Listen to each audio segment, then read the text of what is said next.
show, the fast 5 things you need to know.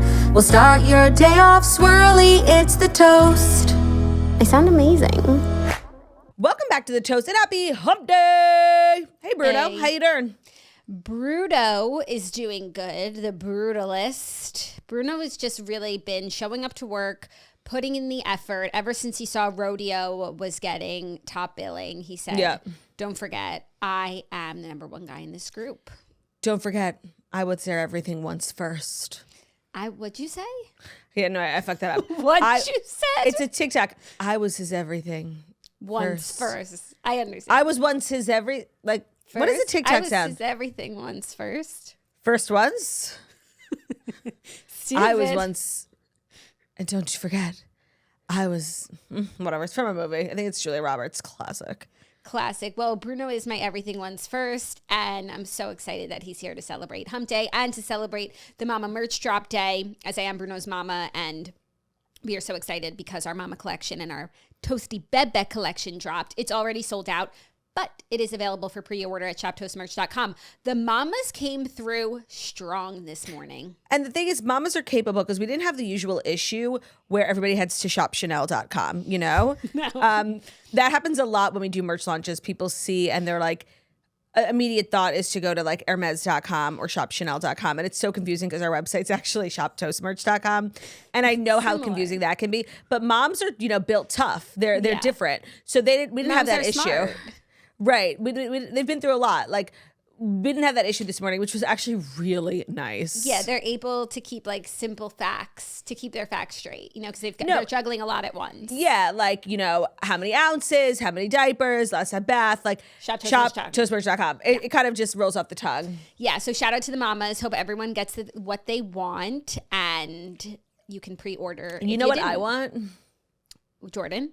Yes! I get what I want.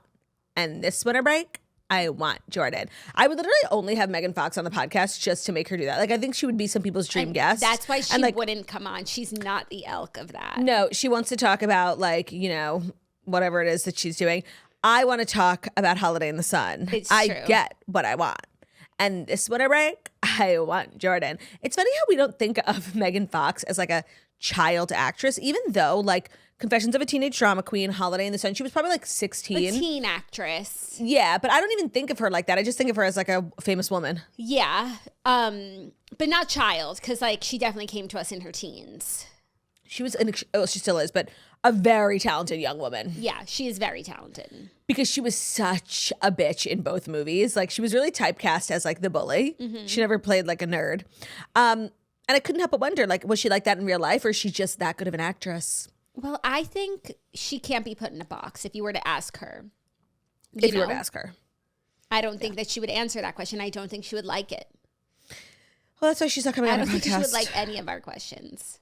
You would love it. You will hate it. Literally. So funny. I was sweeping yesterday. I've been sweeping really crazy, and people are like, "Oh, she's nesting." No. When you take the nest and throw it out the window. No. Nesting implies that you used to not be this way. I've always been this way. No, but if you're in turbo sweeper mode, that is the nesting. I guess I'm only in turbo sweeper mode because I have a deadline, right? Once the baby comes, I'm not gonna be able to be sweeping all the time. So I got to get all my sweeping done for the next couple of months. It's the elk of nesting. It's your version of nesting, I do think. It's my version of nesting, but people are like, how sweet, she's nesting. You should see me. Seriously throwing everything away. I did my kitchen yesterday, which I've already done, actually. This is the second round of sweep nesting. And when I first found out I was pregnant, I was like, Ben, let's sweep the kitchen. And we did. And now it's back to normal. So I made I actually made it really nice. You guys, I should really start one of those organizational pages. I really could do it. You should. I made different cabinets for different people. Ben has a cabinet. Romeo now has a cabinet. Rodeo? Well, he has half a cabinet. He has a lot of things. What does he need? Well, first of all, he's a brand ambassador, Romeo. He's kind of the face of a brand called Wagwell, which is a pet wellness company. And so he has a lot of his supplements from them. He's his father's treats. son. He is a businessman. So he needed a specific, but he doesn't get a whole cabinet. He is a dog. So he got half a cabinet. And then my dry goods got the other half. I feel weird about keeping dog things with human things. But in New York City, you just can't be so particular. I understand. And he was really like loving. He thought, Mom, this is nice. And I forget, I buy so many nice things for him. And then because is it a cabinet that's like Romeo height so he could go and get what he wants? It's on the floor. And then I got him like a Pargy wicker basket to put all of his, it's allergy season, so he has his allergy and itch supplements. It requires a lot. His echinacea. Romeo's an extremely well dog, I don't know what, like, whatever the opposite is, like, that's what Theo was. Like, we seriously, like, we were just like, you want some food? Here you go. No, Romeo has like a regiment. He has a cabinet now. Ben has a cabinet. And I'm working on clearing out one whole cabinet. So by the time I, God willing, get back from the hospital, I have an empty cabinet in the kitchen for the bebe. Now, it's a cabinet that I need to empty full of Ben's crap. We have a meat grinder. That's cool. We have never once ground our own meat. Does it attach to your KitchenAid? It does, but it's huge. That's cool. Okay, so, but like, I feel as though we're past the cool. I don't know. I've got my eye on that. I think instead of throwing it away, you should make him grind some meat. I've also got my eye on his Ninja Creamy. It's gotta go. It's huge. We don't make our own ice cream. And I'm sorry. I think it's time for Goodwill, another family to start making their own ice cream. Yeah, I don't have one of those. We did it once, and it was so fun. Yeah. I do feel like you're not a real influencer until you have a Ninja Creamy. Agreed, and I am okay with that because I'm a podcaster. Like, Romeo's going to use his Ninja Creamy and his Wagwell vitamins, and he's going to make a little... That's actually a nice idea for rodeo. Maybe for his birthday. Protein smoothie. Maybe for his birthday. Oh, his birthday is coming up. What's his birthday? It's December. We have time. What are you going to get him? A Ninja Creamy. We already have one. No, I keep waiting for Ben. One of Ben's running jokes about my sweeping. He actually hates that, like, he'll need something, and it was thrown away 6 months ago, right? Mm-hmm. So I'm trying to be better with that, but like with each day that passes, I've just started like throwing things out, and he doesn't notice. Yeah, just like the meat grinder sounds sad to me because it's just like it just shows someone who's like wanting to eat healthier and like better his life, and then you just like take away his tools. But why do you need meat grinder? Like, we have the most amazing kosher grocer that has like prepackaged. He's like hunting his own meat, What meat would you need to be ground? Chicken, beef? We could buy it. Right, but like when you grind it, it's fresher. But I'm sure the kosher grocer is so fresh. I'm sure like the chicken breast versus the ground chicken at the kosher grocer is equal freshness. Like if you were hunting and killing your own dinner, and then you get a cut of meat, but you want meatballs, then you would put it through the grinder. Sure. Luke Combs can have a meat grinder at his house, okay, and his palace. Me in my apartment with my husband, who literally has never shot a gun in his life, like, we don't need it. Chip and Joe grind their own meat sometimes. And I feel like if I was in the process of the meat being ground, I would not be able to eat it. Yeah. It's that movie kind of ruined it. Kingsman, Golden Circle. Yikes. The last scene with the meat grinder in the diner. I don't remember. You obviously never saw it. I have seen it, but obviously it had an impact on you. Pedro Pascal in the diner at the end, in the jungle. Julianne Moore. Put yourself there. None of this sounds familiar. That's the whole movie takes place in this diner. Remember Elton John? Elton John, yeah. Like, what's her name? Poppy? Julianne Moore? Pedro Pascal? Maybe I need to see Stanley Tucci stunt double. Yes, Stanley Tucci is the actor's name. His name is Mark. Is it? It's Stanley. It's Stanley. Yeah, so they kind of say we've been very busy. Yeah, we've been busy cleaning out. I understand. I love cleaning. Like this is a bonus of pregnancy. I feel like I talk a lot about the thorns, not about the roses. And one of the roses is like, it's become totally acceptable for me to be like my sweeper self. And I love like just the urge I get to just like throw things out. We both watched The Valley last night. And did you see the highlight on acupuncture? I did see that highlight of acupuncture. I felt extremely seen. Everyone's doing acupuncture. I had no idea that Nia and Danny struggled with infertility for a year and a half, and that fertility acupuncture got her pregnant. Okay, I have heard fertility acupuncture is like really amazing, and I do have a lot of thoughts on the Valley, and I will save them. But I was kind of shook at something I found out on last night's episode. Let me think. What did you find? And maybe it's because give me a clue. Maybe it's because I have a lack of context, but like someone I thought I knew turned out to be something entirely different. Janet? No. Oh. Danny. Because he gets drunk and grabs ass. Yeah, Claudia, like that was. we watched last. Did you know that? No. Okay. So we'll talk about it in the recap, but like that was enormously disappointing. No, to be that was honest. like an insane thing to casually say. Like, oh, that. And it wasn't Danny. even made a storyline. That conversation with Jasmine was like a flashback. I think it will become a storyline. I think that's going to be the thing that Nia gets upset about Janet for bringing up. Because like Nia acts like, and I think for the most part, like her life is very, idyllic. And she likes to keep it that way. And like, no, she doesn't want anyone to like know if there's ever any trouble. Like last season, Danny got drunk at one of the dinners and he was just like being annoying and crazy. And he's a bad drunk. She was, he didn't even do anything wrong. She was literally humiliated. Yikes. Yeah. So that we'll was save crazy. that for the Valley recap, but like that was disappointing. No, that was so out of left field. None of us saw that coming. It's not just you. Okay, good. And what else do you want to chit chat about on this Pargy Wednesday morning? It is so gorgeous out in New York City. I can't believe I'm sitting inside. Like it's so pargy. It's sunny. Podcast outside. That's like in school when you would like have class in the park, and that was like the best day. Yes, except like because we went to school in the city, it like wasn't as much of a thing as it is, I think, in other schools. No, you have class outside. Even in college, sometimes you'd have class outside. No, I'm talking about like high school in the city. Oh, like that we didn't do it as much. We didn't because like if you're on like a high school campus, like sure, let's go sit out and by the tree. But we'd have to like get field trip permission slips. Like it wasn't a thing. That's like kind of something not enough people talk about, kind of a downside of going to school in a major city. Yeah, that's no school true. outside. Well, I hope you guys are having class outside today to our what's after Gen Z? Gen Z. Alpha. Alpha. But like Alpha's like Charlie. Yeah, like babies. Charlie doesn't have class outside. I do think maybe one day this week. Don't you feel like Gen Z is getting a little old? I don't really think much about Gen Z. I think there was a time period where I was like really obsessed with getting them to be like into me and think I'm cool and skinny and pretty.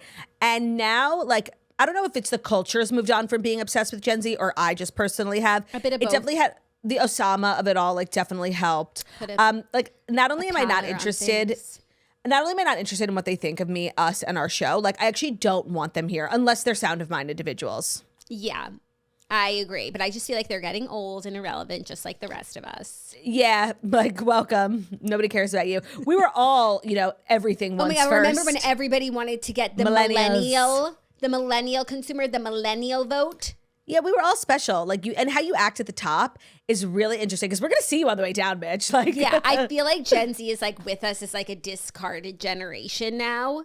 Like nobody's targeting to them, or they are, but like they're moving away from their it. time has come. And the way they behaved at the top. That's what I'm saying. It was not a good look. But I do feel like that's the circle of life. I feel like every generation, when they're in their prime like that, behaves awful. Like millennials, was there a lazier, more entitled bunch? No. I don't identify with those characteristics. No. Well, you can't put me in a box. So I'm not talking. You actually can't put me in a generation. I am transgenerational. I'm not talking about me, and I'm not talking about you. Right? And we're not talking about anybody who listens to this show either. I am timeless. You're timeless to me. Like in any time, in any generation, like I would be the same person. I'm not affected. Oh, that's interesting. By my peers. That's how I feel about my looks. Like I am a timeless beauty. Like I think that if you were to drop me in any century, I could like adapt. I'd wear the clothes, I'd fit in, and I would be considered like a beautiful woman in any generation. That is how I feel. I agree, but I do think there are some generations for me that I would have been more beautiful in. Of course, no, you would have like been higher up on the list, but you wouldn't be considered, an ugly duckling, where there are people now who are like good looking for our time, but they would have never cut it in the Renaissance. No, but also they very much look like from our time. Well, I would say it's a matter of like, have you had work done? Because you wouldn't have hacked it pre plastic surgery. Right. And so I feel comfortable knowing like, yes, I have Botox and things, but I have maintained a face that could thrive in any millennia. Yeah. That's something I'm really proud of. Yeah, but I think people who have had a lot of work done, they wouldn't be looking like this in the Renaissance. No. And if they did, they would have looked like old maiden looks. People would point at them and be like, that's an alien. Like if you showed up with your big ass lips and like a BBL. Yeah, that's an alien. They would point at you on the reservoir during like the daily walks and being like, who's that? I would love to get a time machine just to send someone with a BBL back to in like time. the Gilded Age. Yeah. Well, actually, they all look like they had a BBL with those petticoats. Yeah, right. And the corsets. That was the look back then. That was actually, the more things change, the more they stay the same. So true. You would have hidden that thing. Well, do you ever how are the think about stories getting today? a BBL? No. Have you ever seen like the BBL recovery videos where like you sit literally in a colostomy bag that like collects blood? It's probably one of the most severe recoveries. You have to like lay on your stomach for days at a time. You're in this like girdle that has like bags attached to collect like fluids. It's absolutely brutal. And I think more often than not, you look like clowns. Like even a really good BBL, it's like, we're not buying it. You have this huge ass, tiny waist and tiny thighs. Like, where is gravity in all of this? No, I can't get into the mind of someone that wants a BBL. No. I think a good example of like a BBL that like Done James well? Charles. No. Like James Charles, right? This Has is a BBL. obviously, there's like yes. Okay. It's not confirmed, he hasn't but confirmed like, it, but it's like he him. showed up It's like with a big him. fat ass. Like- yeah, like where did you get this big fat ass? we couldn't help but wonder. And I'm on my he way. has a seemingly normal body otherwise. Like there's nothing that would indicate this person has like big hips and a big ass. He has a very normal waist, very normal thighs, and just like this big ass. And it doesn't make sense. Like we know how bodies work. And so I think that even a really good BBL, and I'm sure he went to the best of the best, I think even a good one looks bad. What's so funny is he's obviously like not obsessed with it because there are no pictures of him from behind on his Instagram. Well, so there was a period where he had like obviously just gotten the BBL and was like really into showing it off. Okay, and wait, the here he internet, is on and the I don't know if he beach. thought that like people weren't going to notice. Oh, wait. He literally posted on May 7th a picture of him like in a bikini. And there, he doesn't turn around, but he said, Drizzy ain't got nothing on this BBL. Right. It was so obvious that he had gotten one that the internet like clowned on him and he leaned in. Oh, okay. And so I don't even think that one looks good. Yeah. But there are some surgeries like even like if you don't get a good one, like it's still better, you know? Like I think like fake boobs, like even I hate my boobs so much, like even if I got like a bad boob job, like oh, they're standing up on their own, I'm good. I don't agree entirely with that, but I understand what the point that you're making. Like some like lips is very sensitive. Like you have to have them done well or else they look very bad. That's how I feel. I think a BBL, even the best BBL, looks bad. A bad boob job, like all right, yeah, no, whatever. like even the best, like unless there's someone who's had a BBL and we actually don't know because it doesn't look like a BBL. Like BBLs aren't meant to be like subtle surgeries. No. But let me ask, I won't go into evaluating women's bodies. We could do that offline. I mean, I'm open. I'll text you. Let me know if it's a fair question. Are you asking me like if I think this person had a BBL? Yeah, or some version of it. And Okay. Larsa. She course. totally Are had a you BBL. crazy? Yeah. Okay. Are you crazy? And like hers is not like in my opinion like a super well done one. I texted you a name. Oh no, I don't think. Let me actually look You don't up think a there's picture. a something? You don't think there? No. It might just be fat injections. Yeah, some people do that too. I think that's like a subtle way. I think No, that's she how definitely. people start out. No, she hasn't. Okay. Yeah, that's just. I don't know that for a fact, but I just feel like it's not the original ass. maybe not. Yeah. maybe but not. Fat injections. A fat injection. Yeah. I just don't want fat injected anywhere. Like seriously, take it away, boys. What's the opposite of injection? Dejection. Like that. Liposuction. Yeah, like I need fat dejected from my face, not injected. That's why I can't relate. Make something bigger? No thanks. Seriously, I guess lips. I guess I wouldn't make them smaller, Right. but everything else, make it smaller. Yeah, my philosophy on plastic surgery for my body personally is to make everything smaller. Tits, ass, face, boobs, Legs, arms. belly, ears, neck, like everything. Yeah, but that's my philosophy. Yeah, I agree.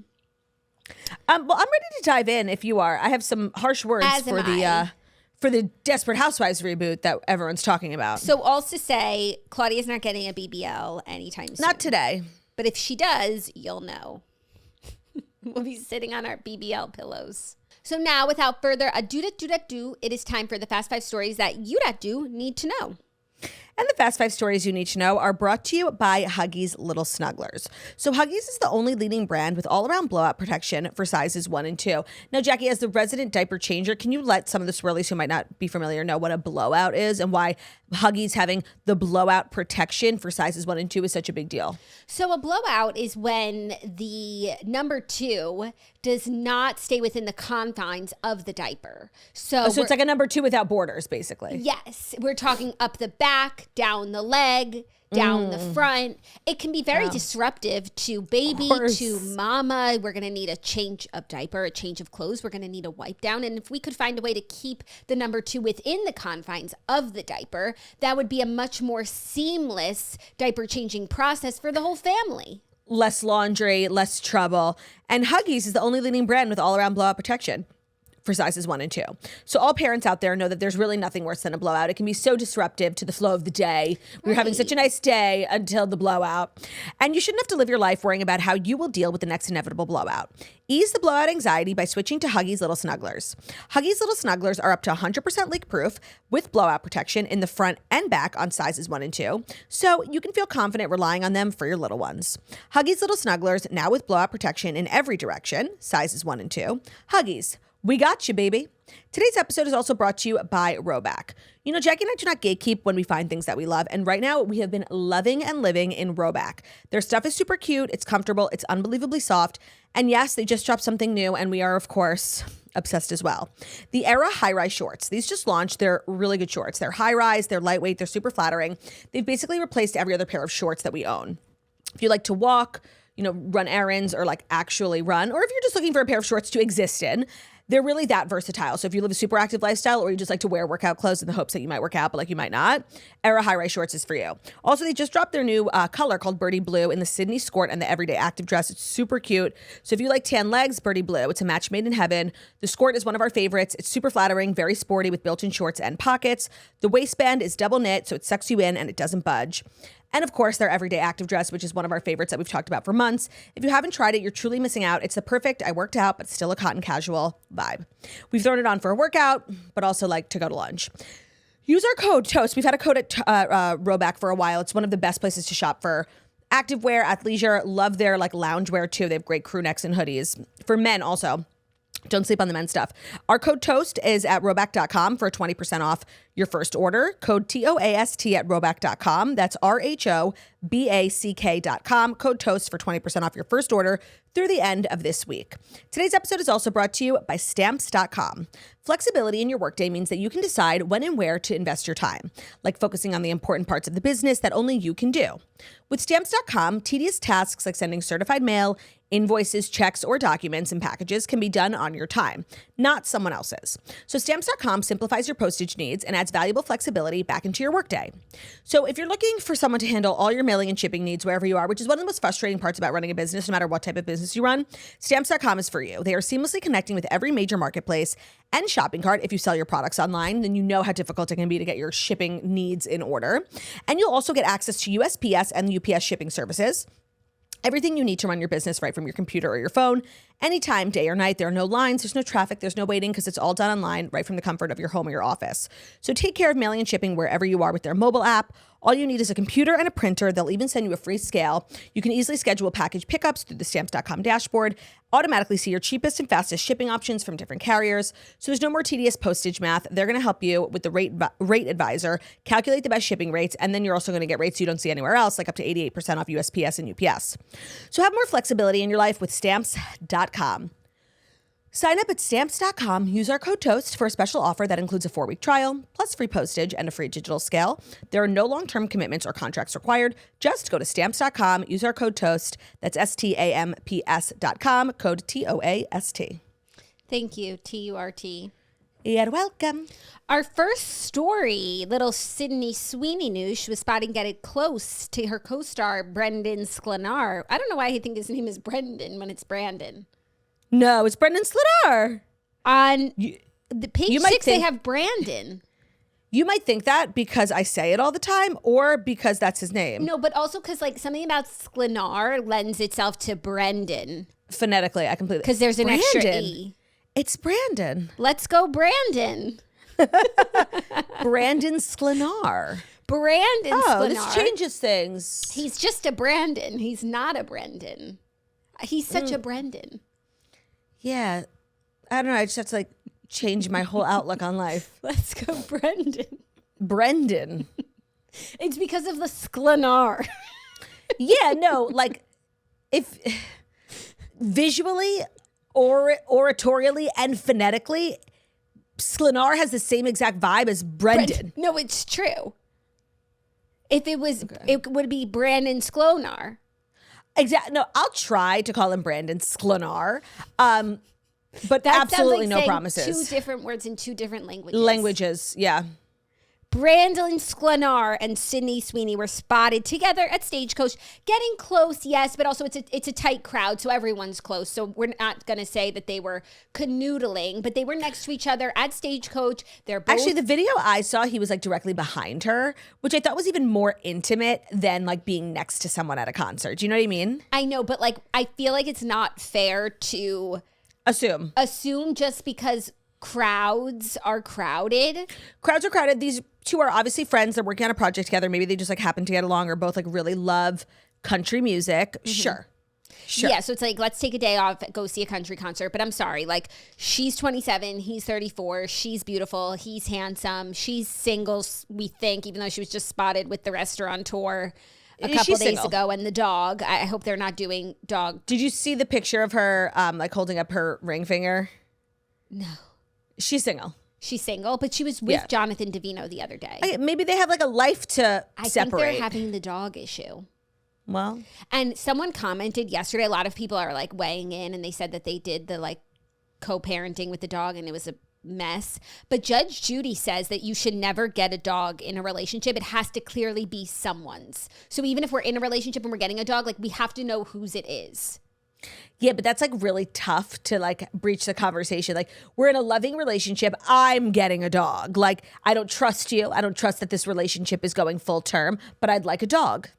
Yeah, but I do Like, feel seriously, like, how do you- I do feel like whenever a couple is getting a dog, there is someone who is pushing Who for wants more. it? Yes. Sometimes it's like a true, genuine, like we're making a family, like people who act like they're having a kid. But then sometimes, yeah, it's like one of the people in the relationship wants a dog and they're like foisting it on the other person. It's situational. I trust Judge Judy implicitly. I thought that was a good policy because this is a mess. The more I thought about it, like the more my brain is jumbled. I don't know what the right thing is. It's an impossible situation. It yeah. is. It is. So obviously Sydney Sweeney has found herself in a situation like that, and she's still tethered to Jonathan Davino vis-a-vis the dog, and she wants to be with Brandon Sklenar at they might Stagecoach. they might co-own a house too. Like they were going to get married. So like, and they were together for quite some time. So I don't think it's so crazy that they saw each other. I don't think it's them getting back together, like by any means, especially like once you go Sklenar. You can't go Davino. Sounds like a injury attorney at like Sklenar and Sklenar Davino. Davino. And Powell. Right. I love this coupling if that's what it is. They also like, there was a TikTok I saw, so they also like spent the weekend together. They like were on this party bus. Like I don't want to jump to conclusions and I don't want to get excited because I have loved Brandon Sklenar like long before all these other bitches did. Like I actually discovered him 1,000%. And everyone's now watching like the first season of 1923, but like I watched it like a million years ago for some reason, and I saw something in in him. 1923. Literally, I saw something in him that nobody else did. He was just like some random guy, but to me, he wasn't. Like to me, he was so much more than that. And he was my everything once first, and I feel very close and attached to him. And now he's getting like super famous. Like he did the movie with Meghan and Sydney You have Sweeney, to sort and of of like course let him go. Blake Lively. And so everybody thinks that they know Brandon Sklenar, and they don't know him the way that I. Now, granted, I did just learn his name, but I feel attached to him, and I actually really approve of this. And this is what I've wanted for Sydney Sweeney, right? This is what her career has been missing. As like this bombshell who popped on the scene, everybody loves her. She's in a million movies. She's been missing that relationship to sort of go along and have your star rise. So I think this is fabulous. Yeah, even though I think she raises his star more. Yes, but he's not a nobody, and he's really up and coming. He's not a nobody. Like it's really a sweet, cute relationship. But I also think like they're filming the movie together. They went to Stagecoach. I imagine these are the early days of what could be, and they're still figuring it out too. So the added pressure doesn't help. But I'm sure they're having fun, and I don't feel sorry for them and the pressure. No, they're going to be completely fine. I also really like to see like so many celebs, almost equal amounts now, like making news, doing things at Stagecoach versus Coachella. It used to be first week of Coachella, like everyone was there, paparazzi, la la la. And then second week, like nobody went. And then nobody cared about Stagecoach. But now, like, I saw a million videos. I saw like Mila and Ashton at Stagecoach. I saw so many All of a sudden, celebrities. everyone likes country. Right. That's what I'm saying, like the Lana Del Rey effect. Where are they when like country is just getting shat on the rest of the year? They're nowhere. But also, I don't think it has a lot to do with country. I think country's definitely more up and coming. But like, that's what we were saying on Monday with our Stagecoach recap. It's like the Lana Del Rey effect. A lot of them went for Lana. Interesting. But like, okay, you just go for Lana and then you leave?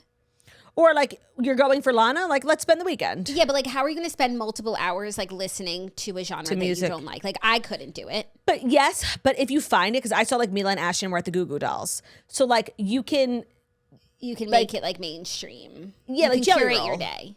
You can. Like the same way at any festival you would curate your day. I could not curate my day at certain festivals.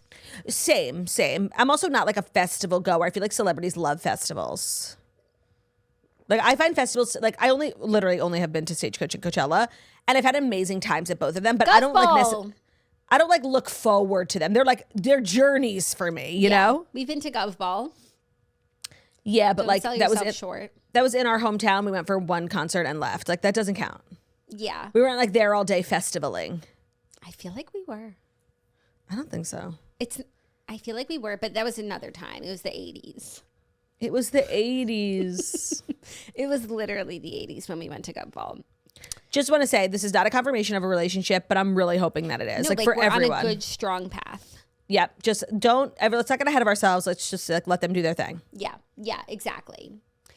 Our next story, unfortunately, we have to talk about the interview that Meghan Markle did on a podcast. Like, I'm sorry, but we do. No, this is exactly the type of Meghan news I want to talk about because it's decently substantial. And when we've talked about her podcast up until this far, we have learned nothing about Meghan. We have her not. personal life, her as a mom, her as a wife, her as a friend. And so now she's going on someone else's podcast to promote her own podcast. It's her friend Jamie, who also is like the first female Jamie CEO at Kern-Lima. L'Oreal. She's the CEO of It Cosmetics. I didn't know any of this before. She has her own podcast, and they did a pod swap because she's on Meghan's podcast this week. Yes. But her conversation with Meghan on her own podcast is much more interesting. It is. Because it's more personal. The clips are going so viral of Meghan having various conversations with Jamie Kern-Lima on the Jamie Kern-Lima show. JKL. So she's talking about motherhood. She's talking about her marriage. She's talking about her work ethic. She's Her her self-worth. her self-worth, you know, how she feels now versus how she felt then. There's so many like takeaway headlines from She cries. the interview. Oh, what did she cry about? She was talking about I think it was like related to her self-worth and how like that for so many years, like she's just always felt like she had to prove herself. The prove it. At the prove it game. Prove it game. I had so many thoughts on this interview. Like, So, first of all, here's some quotes. Like when she talks about Yeah, Harry, please. she talks about their marriage, and also like they're not getting divorced. She said like we'll be married forever, and so everyone who like thought they're getting divorced, like they're not because like You. no, run it back. I don't You. think they're getting divorced. I don't think they can get you divorced. were believing the rumors for a while. No, I like even if they fucking hate each other, they're not getting They divorced. can't. They can't. But that's not what she was saying. But She was saying we love each other so much we'll never even think about it. no, and like she says, like she thinks about the game Super Mario, and like what's the end goal? Cringe. When she said this, like this was seriously butt clenching, like cringeworthy. The end goal of the game. What happens? Like you slay Defeat the the dragon dragon. and you save the princess, and like that's literally what H did for her. H, yeah. The Did thing you see that is, tweet that's like Meghan explains why she calls him H and he calls her M, and someone was like, and I imagine it has something to do with his name being Harry and her name being Meghan. I think so. My takeaway, I had so many like big thoughts from this. And big feelings. Big feelings. The thing is that this is not new. This actually is, I think, who Meghan is, You right? think so? Yes, because I have a distinct memory, and I remember when it happened, like people for a while ate up everything she said. And I remember being like a hater in the corner, being like, that's really cringe. Remember when she said like her and Harry don't watch TV and like their nighttime routine is doing a little Duolingo before bed, learning a new language. And people were like, oh, this is so cute. And I just remember being like, are you fucking serious? Like, get a TV. You live in America. Like, and so she has been like this always. Now people just hate her and they're taking clips and they're like clowning on her. I just want to say she's nothing if not consistent. This is how she has always been. And now people like having their eyes opened, being like, who talks like this? Some of us have been having those thoughts for a while. I just want to say. Now, nothing she said was like harmful or bad. She's just really, really cringy. And I don't know if she sees herself. Like it lacked a little like a self-awareness. Yeah. And it does make you question, like, is she really like this all the time? And I agree. She's been like this in public since we've known her. In public, for sure. How can someone be like this at all times? And, like, get things done. I don't know. And she's busy. She's, like, a business owner, podcast mother. She told us about, like, how busy she is. And she listed a lot of tasks that she does, like, for various businesses. And she's busy. She's busy. I also had a lot of thoughts on the host. Like, I found her annoying. And the host like, is just enamored with her. Yeah, and she just couldn't believe the opportunity. That's a good podcast to go on. She was just like, yeah, like every time Meghan talked. But they're like best friends. I was getting the vibe that they're best friends. I was getting the vibe too, but I feel like Meghan, everyone she's like bringing into her orbit on the show, on the podcast, I think she wants us to think like is her close personal friend. I got the vibe that they are best friends because she's like, remember when I told you this? Remember when this happened? Remember that? So when Mindy Kaling went on, I was like, oh, they're friends. And then like Mindy Kaling went on The View and was like talking, and it was just like giving like a sense of distance. Like she was so excited to be on it and honored to be, and she loves Meghan, and they've like seen each other a couple of times, but they're not like chit-chatting.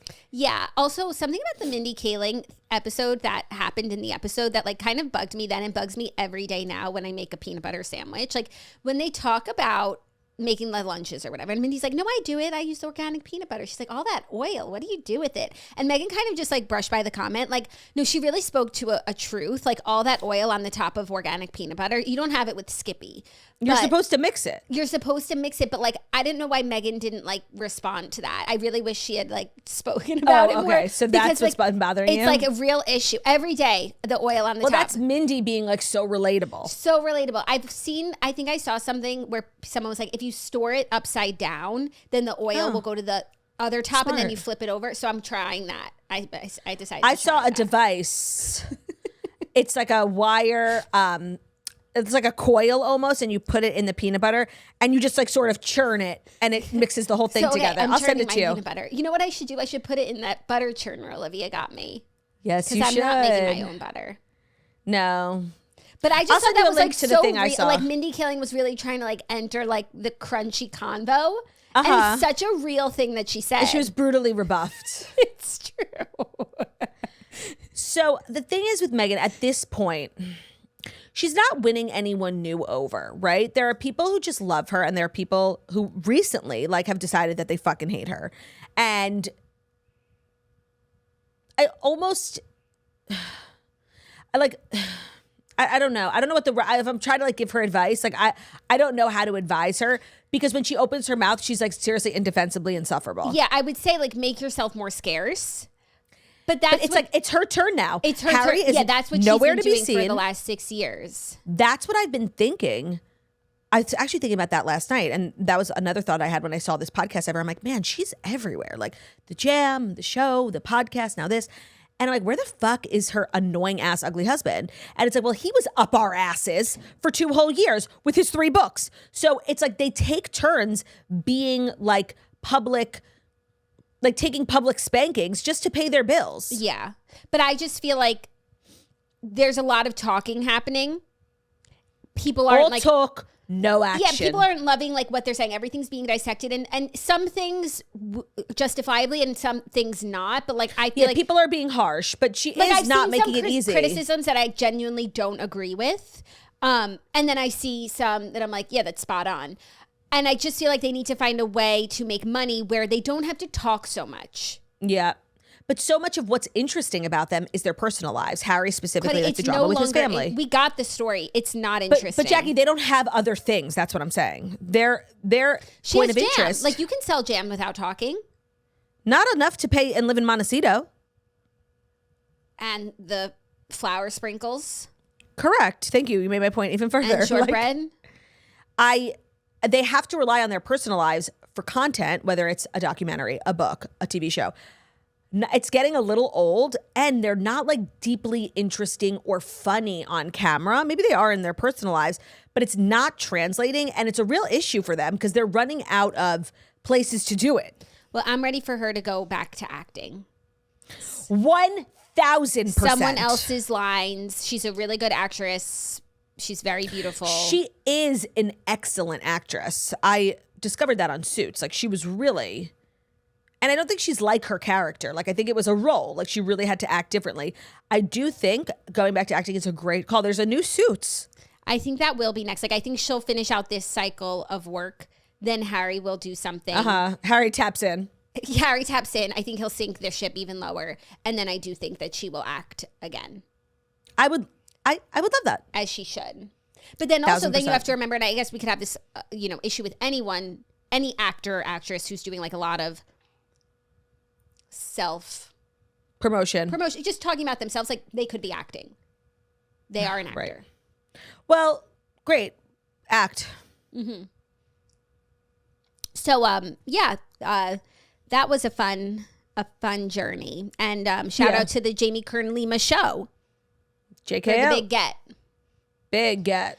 Our next story, a little TV news. Desperate Housewives Offshoot show Wisteria Lane is in the works at Onyx from Kerry Washington and Natalie Chiades. I feel that this isn't so misleading because when I heard it, I was like, okay, they've said that all the women are down, and Eva Longoria has always said, like, we'll do it. You have to get Mark Cherry to agree to do it. Like, and now I saw this headline. I'm like, oh, so I guess Mark Cherry's on board. Maybe they're gonna. And not one single person or production company or whatever from the original show is involved. So I don't know if this is like off-brand Desperate Housewives. I don't know how. Yeah, I think it's a reboot by another name. They know that word is like nobody's going for that Buzzy. At the moment. So it's sort of like a spin-off reimagining, and now it's called Wisteria Lane, and it's the same concept. I think it's better though.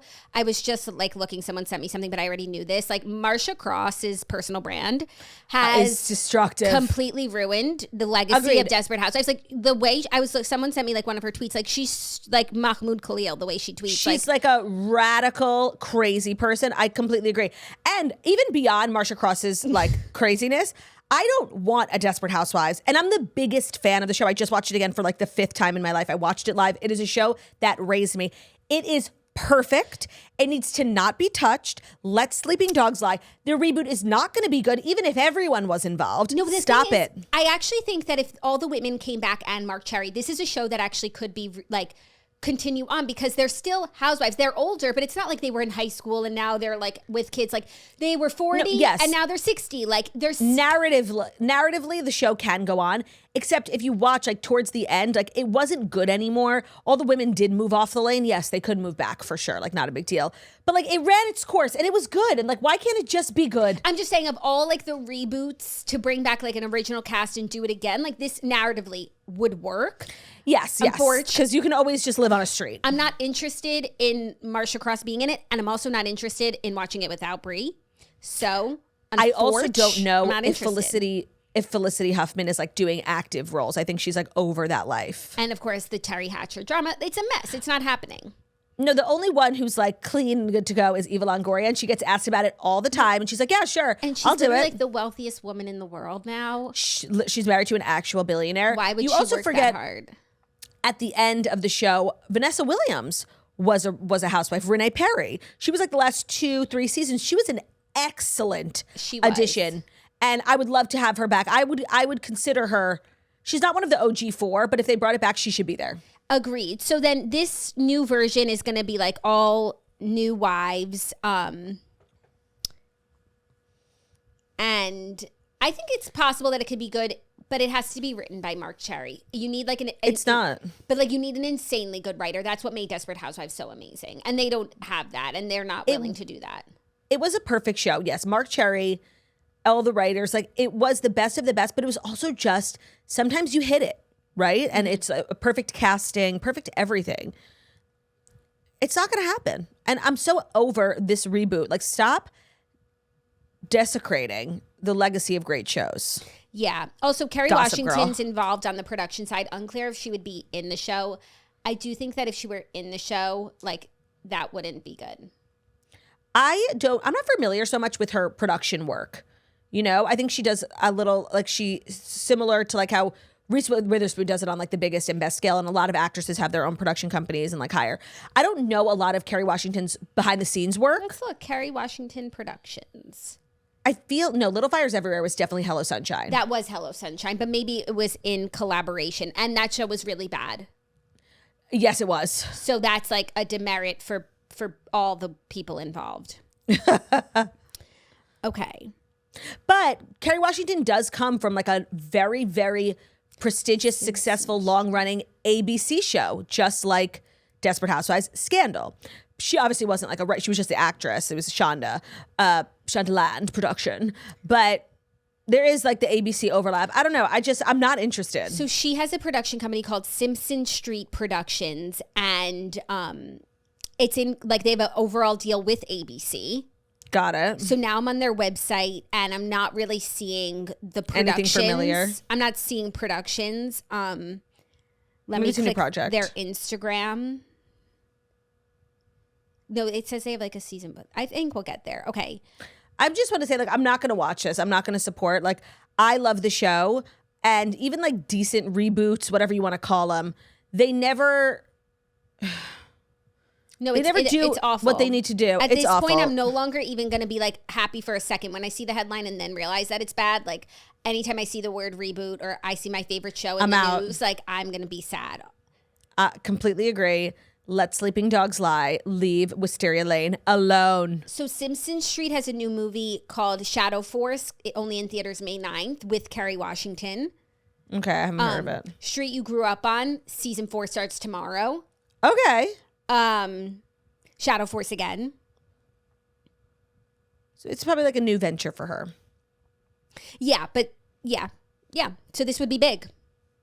Yeah, unfortunately, it's going to be like I feel I am the chairman of the Desperate Housewives fan club, and we are extremely like protective of the brand, and I'm saying no. Same with Clueless. But like narratively, Clueless doesn't make sense to bring back. They were in Right, high school. it was about high It's school. about the moment in time, that age that you are, leave it. Yeah.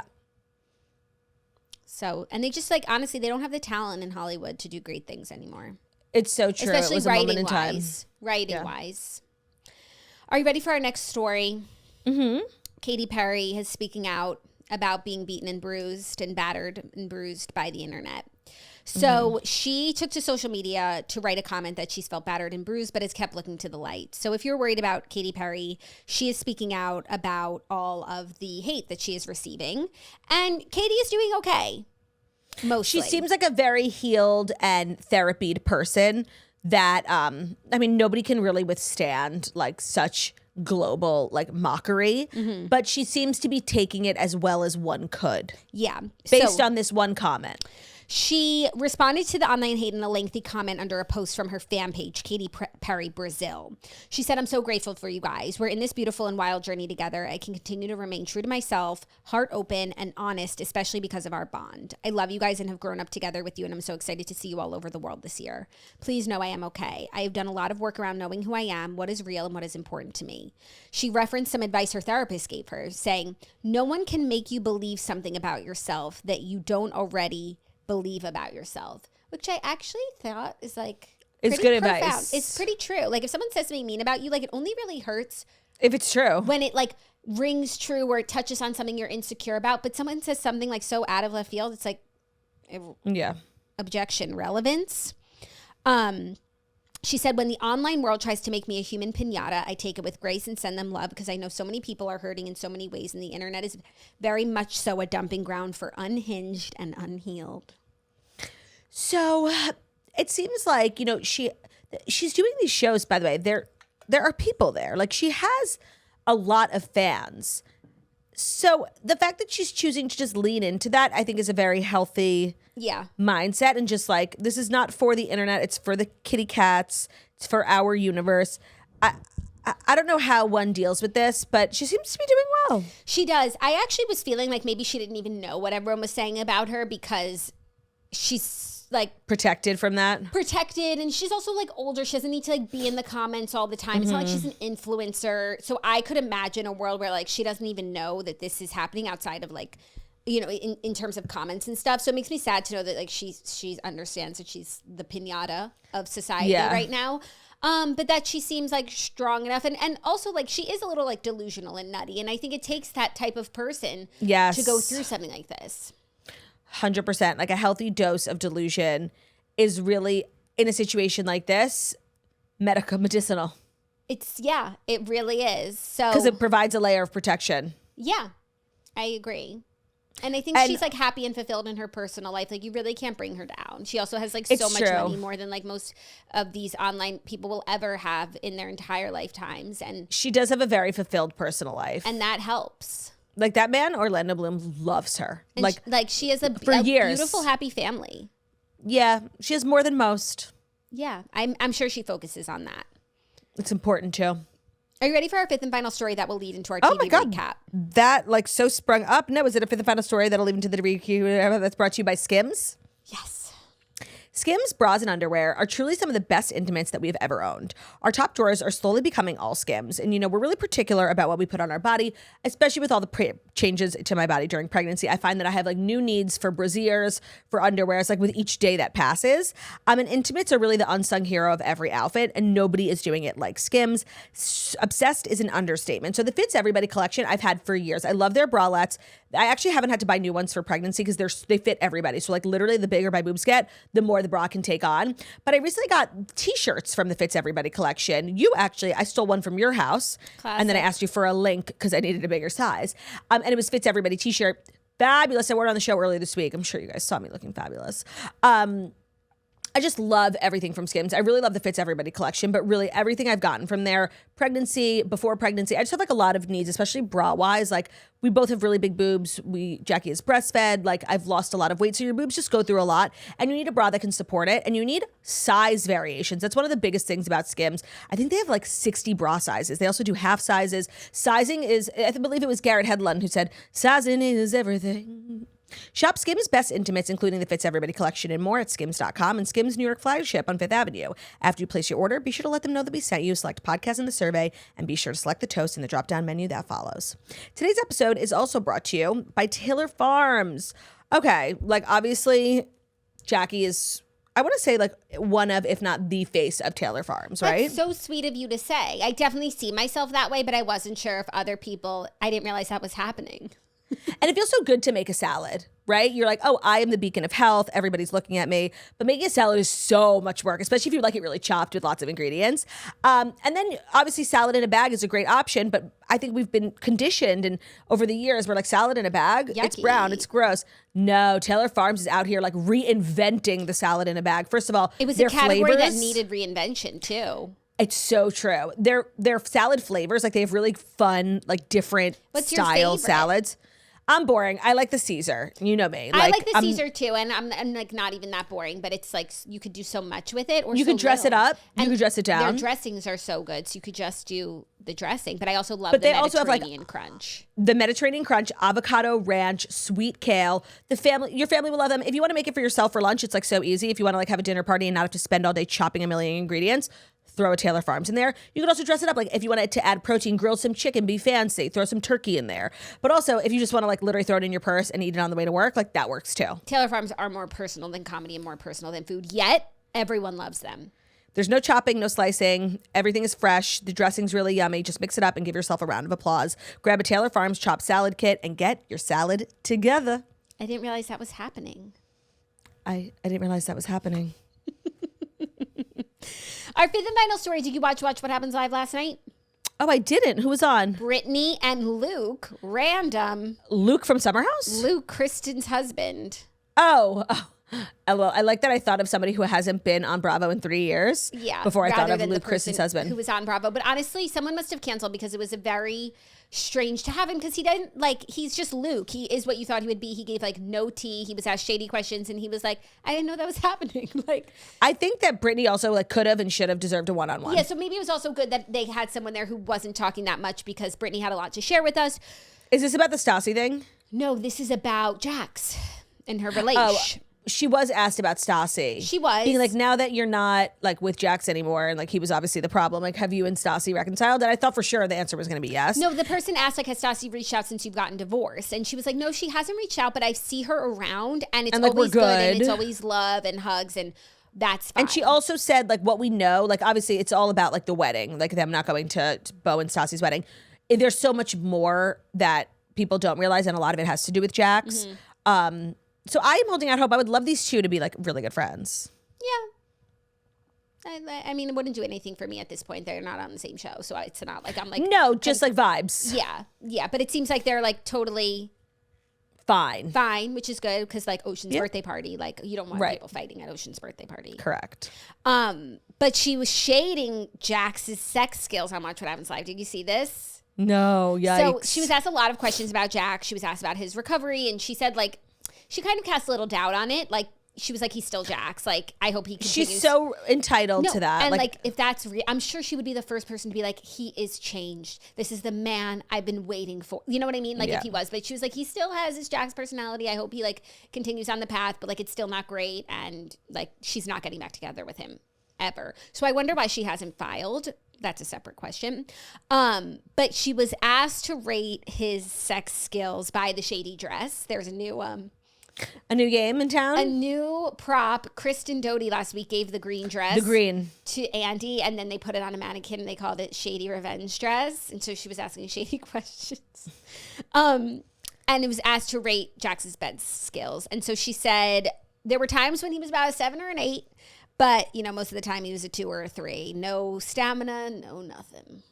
Well, you know, this is a person who we've now realize like is an addict, and when you have all these different substances coursing through your veins, it honestly usually affects your ability to hold an erection and such. Yeah, but he's also like a sex addict. Oh yeah, and I don't think sex addicts are like particularly good at sex. They're here for a good time, not a long time. Yeah, that's true. I love this. Like I know she has been holding back like so much for so many years, and she still maintains like a level of respect because it is Cruz's dad. I actually don't think that she maintains but that. she doesn't feel this like enormous responsibility to protect him as Cruz's dad, which I actually like because I find that annoying when people do it. It's more entertaining, and also I think she feels a bigger responsibility to do an amazing job at her job, to make more money, to provide for her son than she feels to protect Jax. And I actually think that that's like a compromise that's like really fair, because they're not like any couple that just went on reality TV and like you want to protect the father of your child. Like it's Jax Taylor, like this is his livelihood, it's her livelihood, and playing coy about it will affect their bottom line, and it's all already out there. So I actually think that that's like fair for them. It's in her best interest too, because it helps ultimately provide for her family. And like she has sole custody of Cruz. Like she is the breadwinner. She is taking care of them. I don't know if she's in the house, but she's like has to pay for 2 houses at this point. Like we're making money. I'll say what needs to be said. I feel like everybody moved on far too quickly from the fact that she had to move out of the house with Cruz. It is seriously diabolical, and she still pays for her half of the house. That's so crazy. Insane. Yeah. So let's get into the Valley recap, and I'll share if there was anything else from Watch What Happens Live that Janet's B-Day party. I just fucking hate Jesse. Like I hate him so much, even though it sounds like he has like legit reason to believe that Michelle was unfaithful to him during their marriage. Like I literally don't give a fuck. Like I don't. I think he's evil. I hate him. When he got caught for saying that thing in the group chat, which I need to talk about the losery ass group chat in a second. And his thing was like, it's a joke. Like, oh my God, you're such a fucking loser, bro. Like, I literally hate you. Like, I hate everything about you. Being like, we were trying to see who the mole was. The mole, nobody fucking cares about you. Like, I hate. And I'm not even like such a ride or die for Michelle. You can't help but feel so bad for her. He is a psychological terrorist. Yeah, he really is. But like you said last week, she really falls into every trap that he sets. Like, she's so not moved on from him or in a place where she could just be like, oh, that's stupid that he said that. Like, I'm going to go be happy with my partner.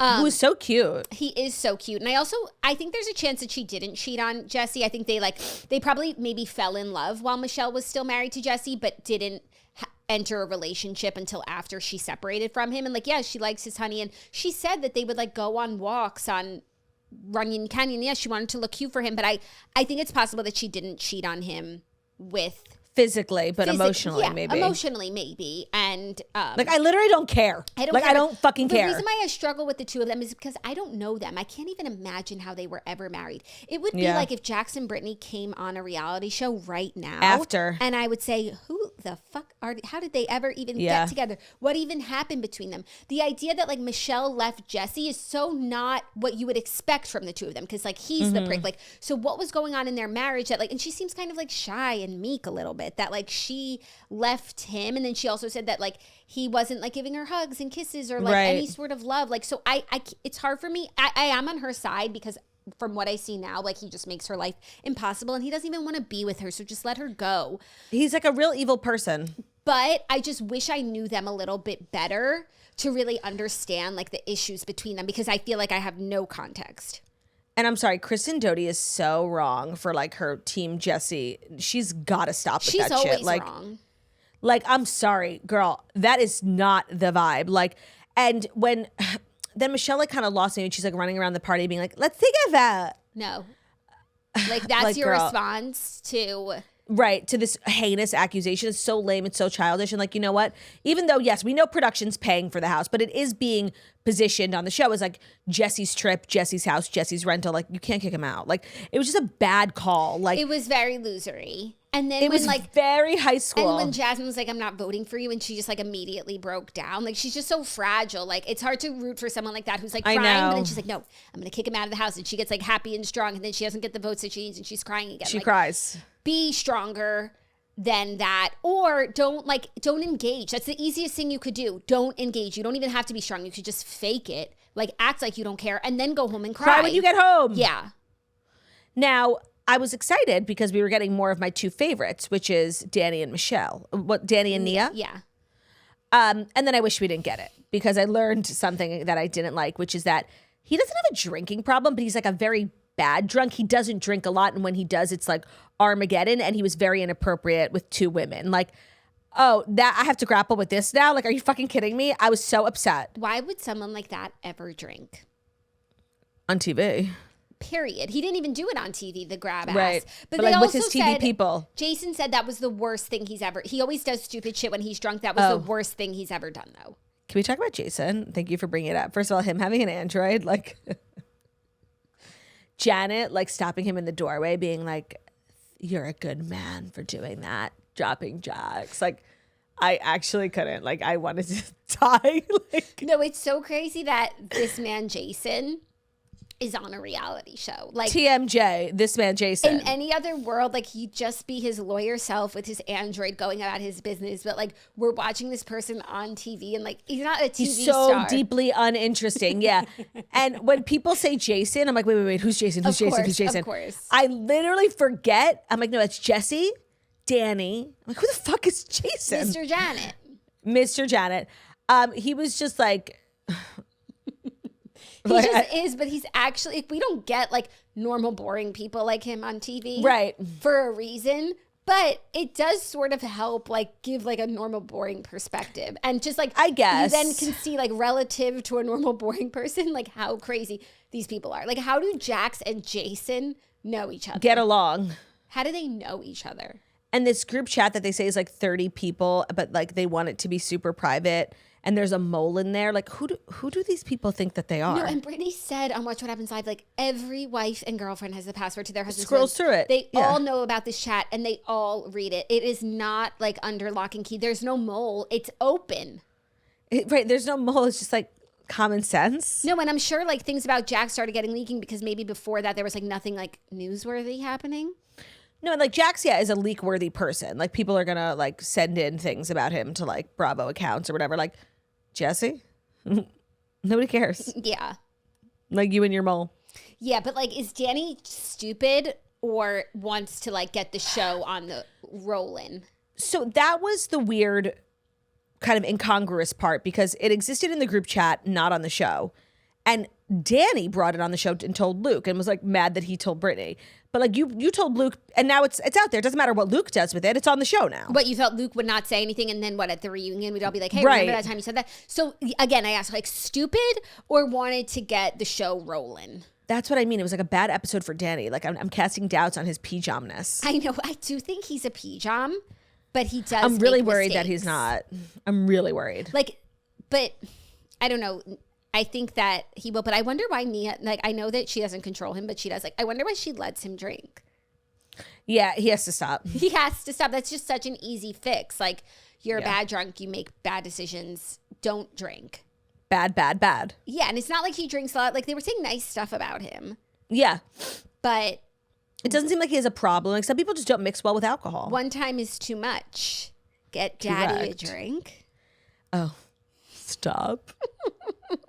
It's actually, like, funny. Also, Zach. Benji. Benji wasn't in this episode, I missed thankfully. him. But like him showing up to get ready for the party and like not going.